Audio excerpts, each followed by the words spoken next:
Vocês já perceberam que o nosso mundo está em constante mudança? E cada vez mais caminhando para o caos? Qual será a maior ameaça para o mundo de hoje? O clima extremo, doenças, armas nucleares, biológicas, pulso eletromagnético, terroristas, ou a completa falta de autoridade e de moralidade que existe no mundo. Uma coisa a gente pode ter certeza: vivemos num tempo de incertezas. Mas tudo isso que a gente está vivendo, gente, é só uma pálida imagem do que o mundo vai enfrentar um dia. Nós estamos próximos de um período que a Bíblia chama de a grande tribulação. Aliás, ela chama de tribulação que há de vir sobre o mundo inteiro. Hoje nós temos tribulações em lugares pontuais, mas virá um tempo em que haverá uma tribulação no mundo inteiro, por 7 anos, e os últimos 3 anos e meio, a Bíblia chama de a grande tribulação. Este é um período que será iniciado. Tem muita gente falando, nós já estamos na tribulação. Não. Para você entender isso, você tem que entender algo claramente. O livro de Daniel, no capítulo 9, diz que ele se inicia com um acordo de paz que vai ser feito pelo anticristo entre Israel, palestinos e as nações. Na minha maneira de entender, quem vai intermediar isto é o anticristo, que será secretário-geral da ONU. Terá posse de autoridade e poder das nações para propor um acordo de paz que vai resolver o conflito entre Israel e Palestina e as nações. Esse período, queridos, a igreja não vai estar mais aqui, como eu disse para vocês nos ensinamentos anteriores. A prova disso, porque no livro de Apocalipse só se inicia a grande tribulação no capítulo 6, quando o primeiro selo é aberto. Mas no capítulo 5, no 4, nós vimos que João vê uma porta aberta no céu, uma voz como de trombeta dizendo, subi cá. E de repente ele se vê no trono de Deus. E lá 24 anciãos assentados no trono. Quem são esses 24 anciãos? 12 representando as 12 tribos de Israel. E os 12 apóstolos.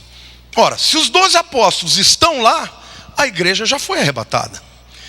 Porque os 12 apóstolos fizeram parte da igreja. Eles são os fundadores da igreja. Então isso significa que a igreja vai sair da cena no mundo antes do primeiro selo ser aberto. Então eu quero que vocês entendam algo. Durante esses 3 anos e meio primeiros, o anticristo vai trabalhar para consolidar a sua autoridade. De que maneira vai acontecer? Unificação da moeda. Cada vez mais nós estamos vendo que estamos sendo monitorados através de sistemas de GPS e outras coisas. Eles vão ter condição de controlar o mundo inteiro. E a Bíblia diz inclusive que as pessoas terão que ser chipadas.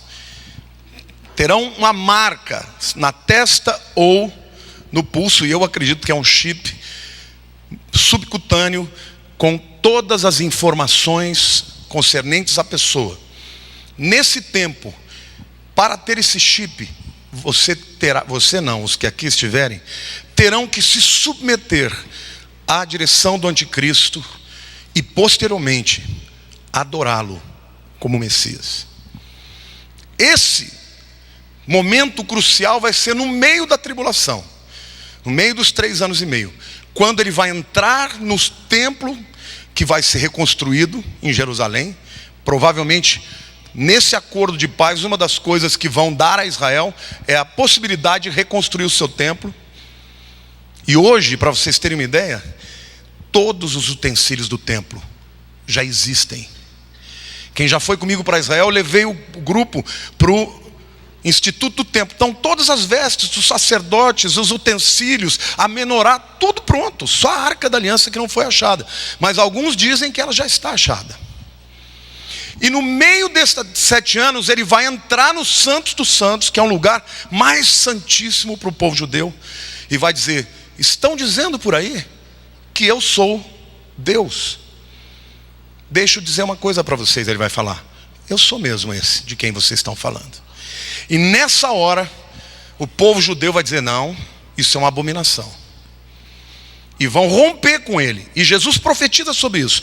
Quando vocês virem o abominável da desolação, descrito pelo profeta Daniel, quem lê, entenda. Então, literalmente, nessa época, vai haver uma ruptura entre Israel e o anticristo. E ele então, e os judeus e os que se converterem nesse tempo da tribulação serão perseguidos e mortos. E muitos vão fugir e sobreviver. Mas será um tempo de terrível perseguição. Agora, será que este período é um período em que a graça de Deus foi retirada?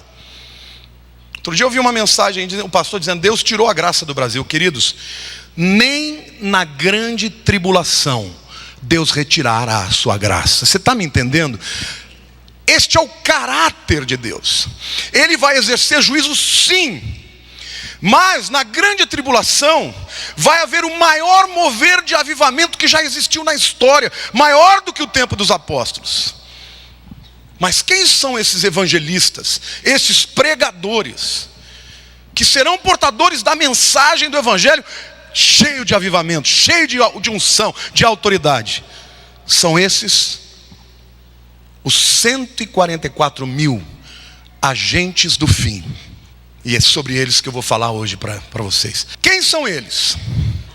Em primeiro lugar, eles são selados a partir das 12 tribos de Israel. Apocalipse 7, versículo 4, diz assim: então ouvi o número dos que foram selados, que era 144 mil, de todas as tribos dos filhos de Israel. Estes 144 mil aqui aparecem no livro de Apocalipse em 2 momentos diferentes, no capítulo 7 e no 14. Este primeiro momento é o momento inicial e depois tem o momento final. Eles não são representantes da igreja, gente. Tem gente que fala: não, essa é a igreja. Não, aqui é muito específico. 12 mil de cada tribo de Israel. A igreja já está no céu, já foi arrebatada, já está vivendo as bodas do Cordeiro. A terra está vivendo a grande tribulação. E estes 144 mil serão 12 mil judeus de cada tribo, que serão investidos de uma grande unção, de uma grande coragem, e serão selados por Deus, enquanto pregam a mensagem. O número 12 nas escrituras é um número muito ligado a Israel. Nós vemos que o sacerdote tinha um peitoral com 12 pedras, cada pedra representando uma tribo. A mesa dos pães da proposição, que ficava dentro do tabernáculo, no lugar santo, tinha 12 pães. E ela era renovada pelos sacerdotes. A cidade de Nova Jerusalém terá 12 portas. Em Mateus 19, 28, quando Jesus fala do futuro, ele diz assim: em verdade vos digo que vós, os que me seguistes, quando na regeneração o Filho do Homem se assentar no trono da sua glória, também vós assentareis em 12 tronos, para julgar as 12 tribos de Israel. Jesus está falando para os apóstolos: vocês vão julgar as tribos de Israel a partir de 12 tronos. Agora, se você leu e você é um estudioso da Bíblia, você vai perceber que existe uma tribo que está faltando. A tribo de Dan. Durante 29 vezes na Bíblia, as 12 tribos são mencionadas. E algumas vezes há a subtração de uma tribo, outras vezes de outra, por razões específicas. Por exemplo, quando iam para a guerra, os levitas, adoradores, não iam para a guerra, então eles não são mencionados. Mas aqui existe uma razão especial. No capítulo 49 de Gênesis, quando Jacó está orando pelos seus filhos, quando ele vai se referir a Dan, ele diz: Dan, você é uma serpente. O que será que ele estava querendo dizer com isso? Quando você analisa a história, você vai perceber que a tribo de Dan sempre esteve relacionada à apostasia. Quando o povo de Israel entrou na terra prometida, vocês sabem, eram 12 tribos, eles receberam uma porção de terra ali na região de Golã, norte de Israel. Mas acontece que eles acabaram se afastando daquele lugar e foram para o mar, para a região do mar. Lá em 1 Crônicas, de 1 a 8, quando você vê a genealogia das tribos, Dan já não está mais.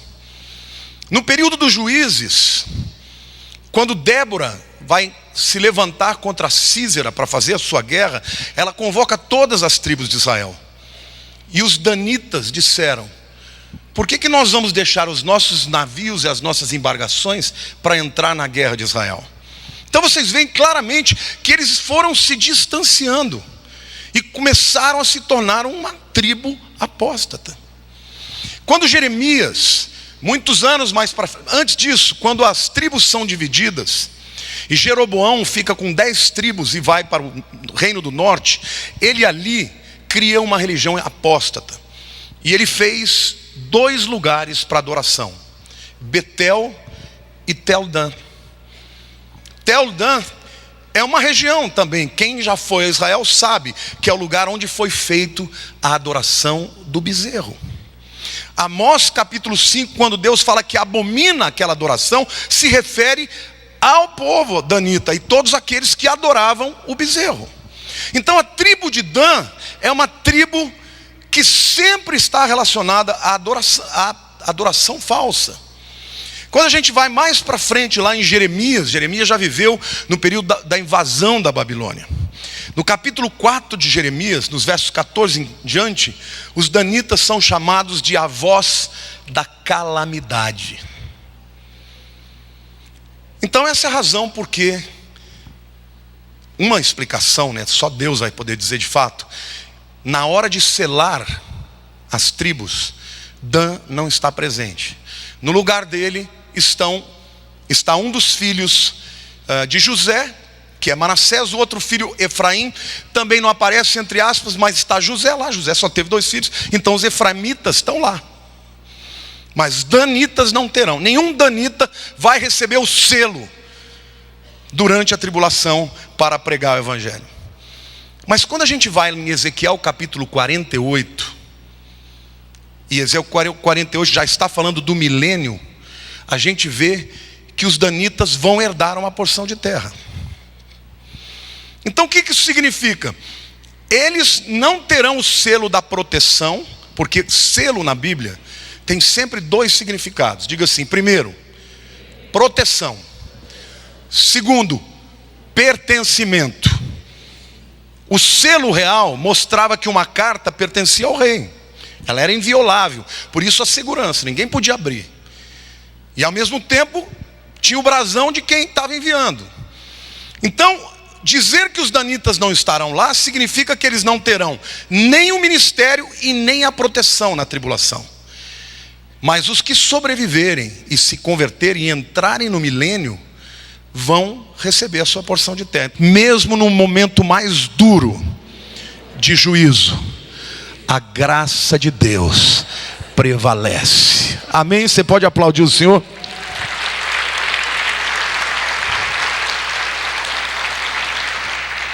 A segunda verdade que vocês precisam aprender sobre os 144 mil é que eles são selados na testa. Algumas pessoas dizem: pastor, mas esse selo é exterior? Pode ser. Pode ser uma tatuagem. Mas pode ser um selo invisível, visto por Deus. Agora, uma coisa que é muito importante você saber é que Deus quando Ele comissiona alguém para um propósito, Ele sela e guarda. Presta atenção uma coisa: se você estiver no centro da vontade de Deus e estiver cumprindo um propósito de Deus, você é imortal. Eu vou repetir.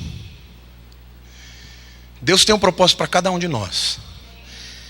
Todo aquele que está no centro do propósito de Deus e ainda não cumpriu aquilo que Deus tinha para ele, é imortal. Estes homens aqui serão protegidos por Deus na pior época da história.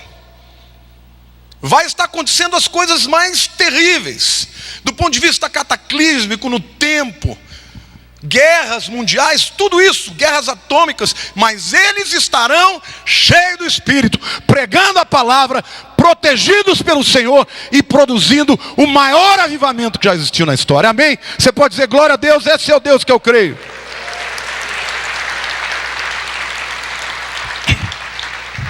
Apocalipse 7, 2 e 3 nos mostra isso.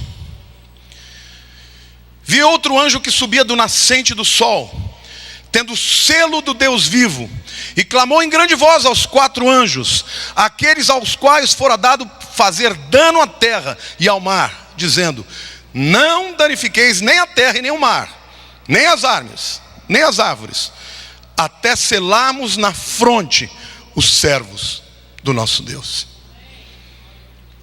Deus vai mandar 4 anjos para assolar a terra,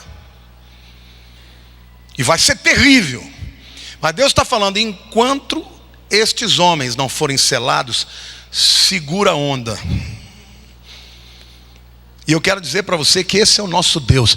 Querido, se a igreja se levantar nesse tempo que nós estamos vivendo de apostasia, e se você der o teu coração para Deus, se é Deus, eu vou entregar os meus sonhos para o Senhor. A partir de agora eu quero que os teus sonhos sejam meus. Sabe o que Deus vai fazer? Então eu vou te revestir de autoridade e poder, vou te suprir, vou te abençoar, a despeito do que está acontecendo com os outros. Amém? Essa não é hora de você ficar preocupado com as suas coisas, não. Essa é a hora de você dizer: Senhor, dá-me graça para fazer a tua obra.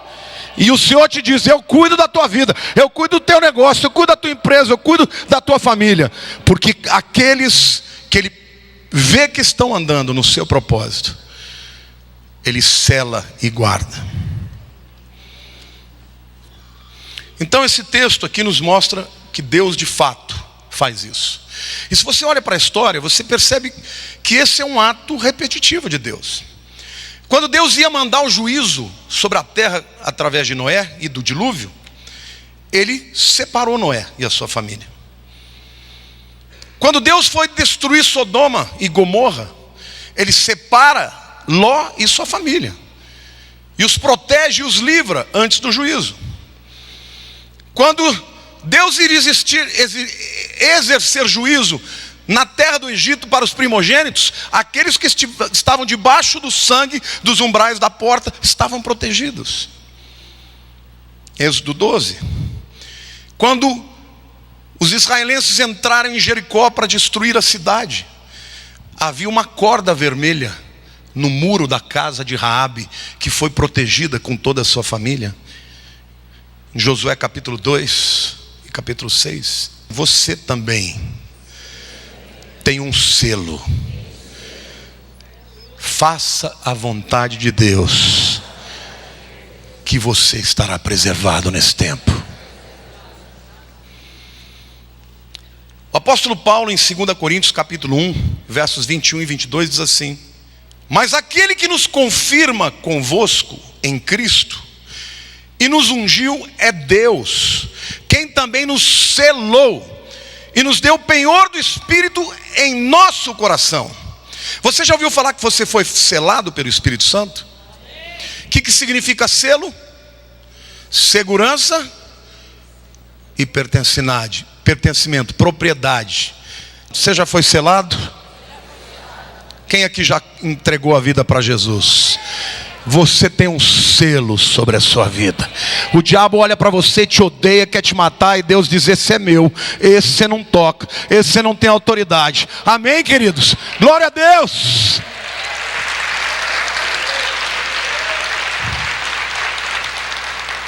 Em Efésios 1:13, Paulo repete essa ideia. Ele diz: em quem também vós, depois que ouviste a palavra da verdade, o evangelho da vossa salvação, tendo nele também crido. Crido em quem? Em Jesus e no seu evangelho. Fostes selados com o Espírito Santo da promessa. Quantos aqui já ouviram o evangelho de Jesus?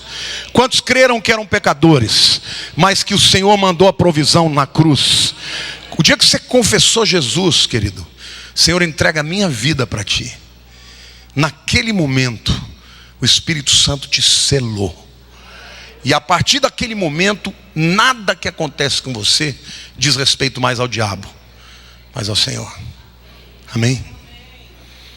Efésios 4:30, Paulo repete, diz assim: e não entristeçais o Espírito de Deus, no qual fostes selados para o dia da redenção. Sabe que dia que esse selo vai ser quebrado?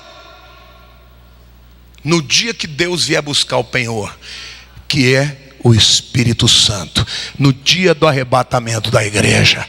Aí, querido, você não tem que ter mais selo de proteção, porque você receberá o corpo glorificado. Nunca mais vai ter a tendência do pecado, nunca mais, porque você será como o Senhor é. Apóstolo João diz: amados, ainda não se manifestou. Pode aplaudir. Você tem vontade de liberar o seu júbilo.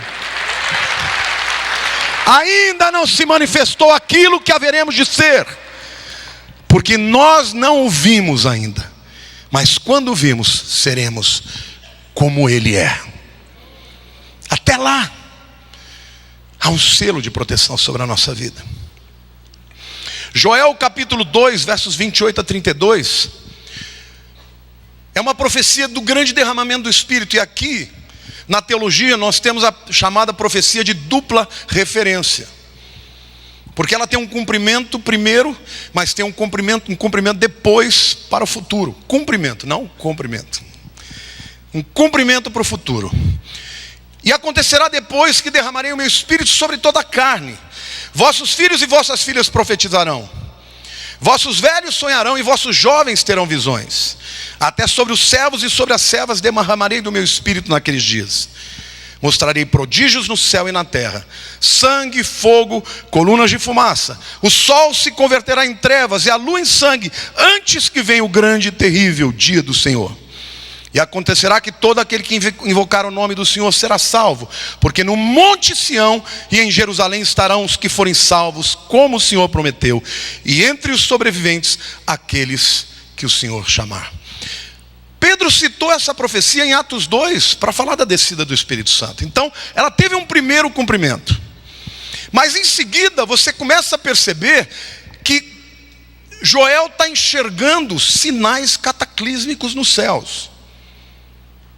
O sol, a lua, se escurecendo, se transformando em trevas. E aí ele termina falando de muitos no monte Sião em Jerusalém, que fala do final da grande tribulação. Então, esta profecia diz respeito também aos 144 mil, do trabalho de avivamento que eles produzirão para a salvação de grandes multidões, na grande tribulação.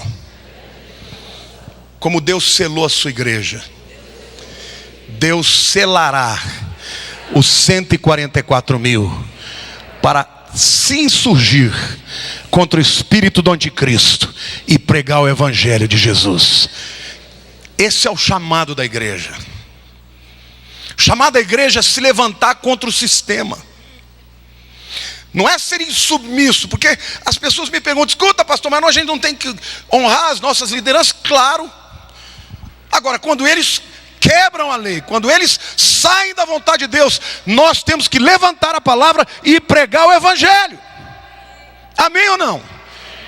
Porque a igreja pregou o evangelho a despeito do Império Romano dizer: calem a boca. Então, esse é o chamado da igreja no nosso tempo. A terceira verdade a respeito desses 144 mil é que eles são separados para Deus. Apocalipse 14, 4 e 5 diz algo muito interessante.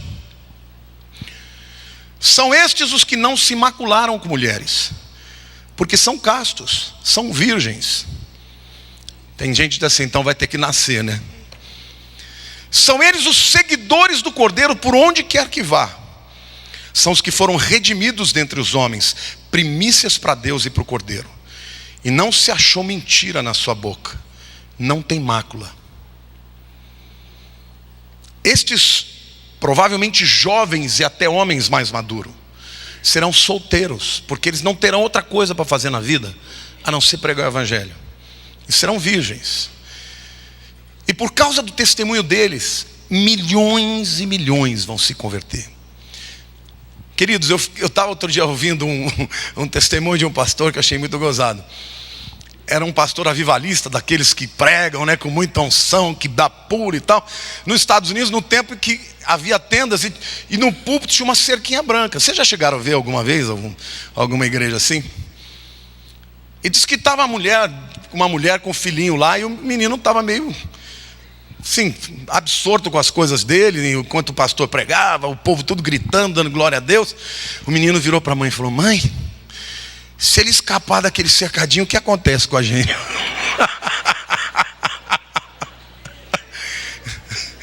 Ele não estava entendendo muito bem o que o camarada estava falando, mas ele sabia que ele estava empolgado. Vocês já imaginaram 144 mil pessoas pregando, cheio da unção do Espírito Santo? Que rebuliço que vai fazer nesse mundo, irmãos. Glória a Deus. Vai ser lindo esse tempo. Eles estarão livres do julgamento de Deus.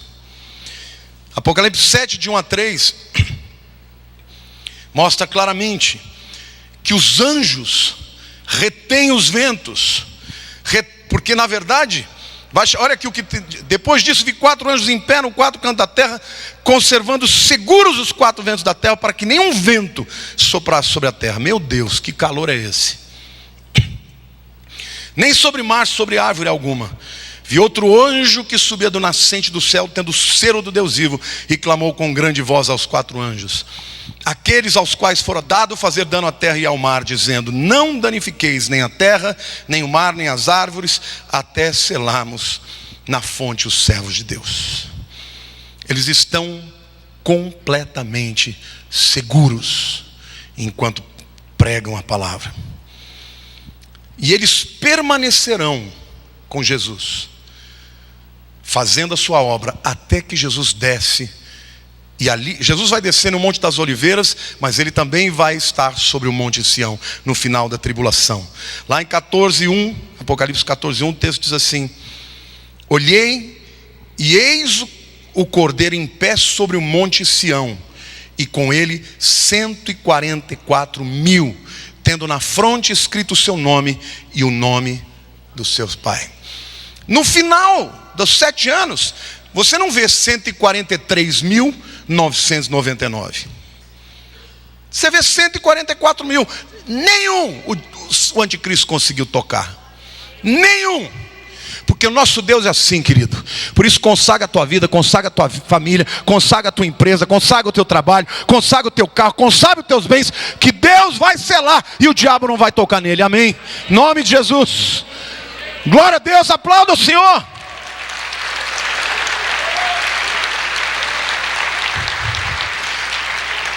Deus pode permitir que aconteçam coisas com você, e Ele permite.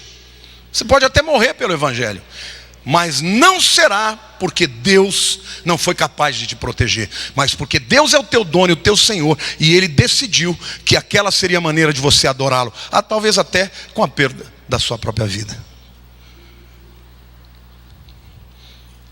Eles são tremendamente bem-sucedidos na sua missão. Apocalipse 7:9, a gente lê isso o seguinte, presta atenção, tenta visualizar o que eu estou pregando para vocês.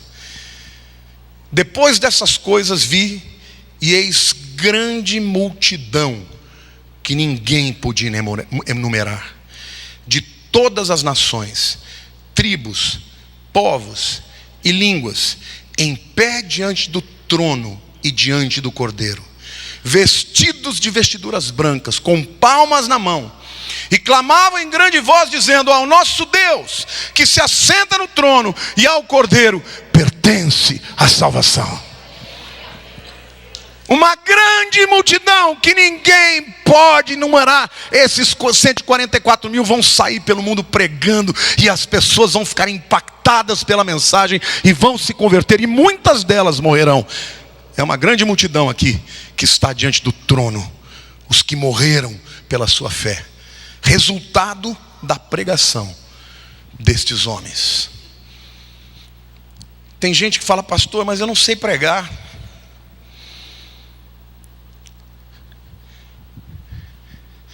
Abra a tua casa, comece a buscar Deus, que você vai ver o que Deus faz. Eu me lembro que no início do meu ministério, eu fui para o Palavra da Vida, eu pregava direitinho os sermões, 3 pontos, 4 pontos. 2 anos de convertido, 2 anos de ministério, ninguém se convertia. E um dia eu entrei em crise, fui dobrar o meu joelho e falei: Deus, o que está acontecendo? Eu prego, ninguém se converte. Se converteu um, né? Como é que chamava o nome dele?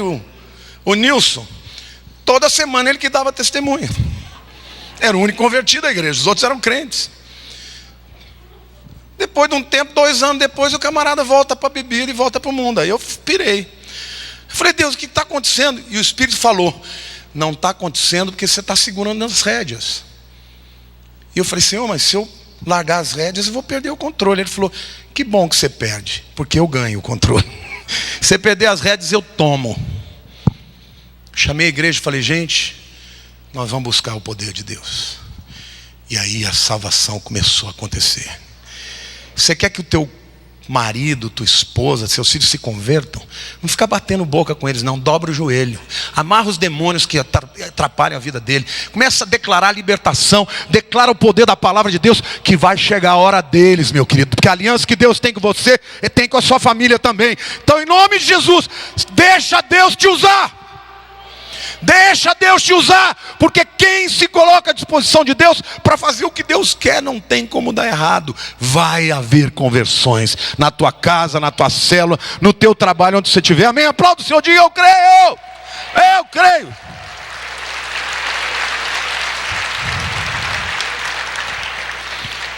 Jesus profetizou que um dia o mundo inteiro ser evangelizado. Tem muitos teólogos que dizem: não, Jesus não pode voltar antes do mundo inteiro ser evangelizado. Querido, não vai acontecer agora. Essa palavra de Jesus é para a grande tribulação.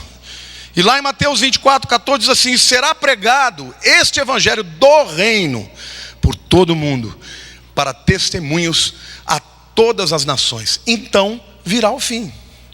Percebem? Depois que for todo mundo pregado, já vem o milênio, não vai mais ter tribulação, essas coisas. Apocalipse 7, de 14 a 17 diz assim: respondi-lhe: meu Senhor, tu sabes. Ele então me disse: são estes os que vêm da grande tribulação, lavaram suas vestiduras e as alvejavam no sangue do Cordeiro. Razão porque se acham diante do trono de Deus e os servem de dia e de noite no seu santuário. E aquele que se assenta no trono estenderá sobre eles o seu tabernáculo. Jamais terão fome, nunca mais terão sede. Não cairá sobre eles o sol, nem ardor algum. Pois o Cordeiro que se encontra no meio do trono os apacentará e os guiará para as fontes da água da vida. E Deus lhes enxugará dos olhos toda lágrima. Aqui nós temos uma dica: que os que morrerem por Jesus vão servir no trono 24 horas. Que coisa tremenda, hein? Você já pensou? Já está no céu, já é bom demais, mas você está no trono, servindo no trono 24 horas por dia. Mas é uma multidão incontável. E eles vão olhar para esses 144 mil no céu e vão dizer: obrigado, viu, pela palavra que você me trouxe. Porque, querido, você pode ter certeza, Paulo tinha consciência disso, que os crentes a quem ele levou a palavra eram a sua coroa. Então, faça o maior investimento na tua vida, Invista no que é eterno.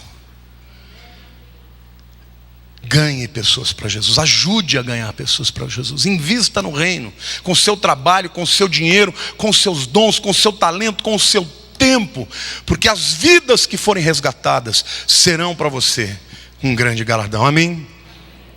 Mas quando acabar a obra deles, eles vão ser levados aos céus.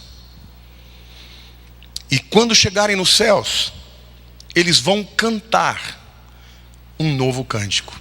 Então a quarta verdade que a gente precisa falar deles é que o cântico dos 144 mil vai ser um cântico extraordinário. Vamos ver lá Apocalipse 14, 1-3. Olhei, e eis o Cordeiro em pé sobre o monte Sião, e com ele 144 mil, tendo na fronte escrito o seu nome e o nome do seu pai. Ouvi uma voz do céu como voz de trovão de muitas águas, como voz de grande trovão. Também a voz que eu vi era como de arpistas, quando tangem a sua harpa. Entoavam um novo cântico diante do trono, diante dos 4 seres viventes e dos anciãos. E ninguém pôde aprender o cântico, senão os 144 mil que foram comprados da terra. Então no mesmo capítulo, no começo eles estão no monte de Sião. E de repente aparecem na sala do trono e começam a cantar um cântico que ninguém, não é que não conhece, que ninguém pode aprender. Vai ser uma coisa extraordinária. Querido, se você não gosta de cantar, escolhe outro lugar para ir, porque no céu vai ter música pra caramba. Amém, irmãos? Vai ser demais. E é que todo mundo que tem vitória canta. Todo mundo. Primeiro você vê em Apocalipse 5 uma multidão de anjos, milhões de milhões. Veja o que o Apocalipse 5 fala, é lindo demais, 11 e 12. Vi e ouvi uma voz de muitos anjos ao redor do trono, dos seres viventes e dos anciãos, cujo número era de milhões e milhares de milhares. Música, muita música. Mas o coral dos 144 mil entoará uma canção que ninguém podia cantar, porque somente eles experimentaram pregar o evangelho nesse mundo de carnificina, e foram fiéis a Deus para cumprir a obra que Deus lhes deu. Eu quero concluir essa palavra, queridos, deixando claro para vocês uma verdade: Deus nunca remove a sua mão de sobre os seus filhos. Hoje em dia você ouve muita coisa na internet e as pessoas passam adiante, muitas vezes heresias, mentiras que vão apavorar as pessoas. Deus tirou a graça do Brasil. Não tirou a graça do Brasil, não. Enquanto houver alguém aqui pregando a mensagem, a graça de Deus para a salvação de todo aquele que crê, amém, irmãos? Agora, está debaixo de juízo? É claro que está. Essas coisas não são excludentes, elas estão acontecendo, mas para quem se quebranta, a graça está disponível. Então podemos sim, porque se você acreditar que Deus tirou a graça do Brasil, para que eu vou orar? Então que se dane. Deus não tirou a graça do Brasil, nem na grande tribulação. Ele deixará de trazer a sua graça de salvação para todo aquele que crê.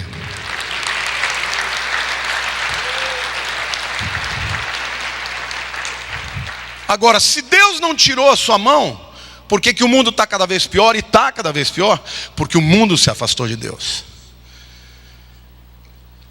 Ele está estabelecendo juízo e vai estabelecer, não tenha dúvida. Porque se ele fosse um Deus de justiça e permitisse que a injustiça permanecesse, ele seria um Deus fraco. A Bíblia diz que Jesus governará o mundo com cetro de ferro. O príncipe da paz, no seu tempo não terá uma guerra, mas as pessoas o obedecerão, porque ele é o Rei dos Reis, o Senhor dos Senhores, que tem autoridade moral, espiritual, essencial. E o mundo provará por 1000 anos o que é viver debaixo de um governo do justo. Dentro de algum tempo, meus queridos, o mundo vai enfrentar a pior crise que já enfrentou. Nós estamos vivendo o princípio de dores. Por isso é hora de consagrar a tua vida. É hora de pedir perdão dos seus pecados. É hora de voltar para o centro, de voltar para o propósito, de pedir a Deus: qual é o teu plano na minha vida? É hora de acordar do sono, da letargia, de acreditar que essa vida aqui tem alguma coisa que vai te tornar pleno.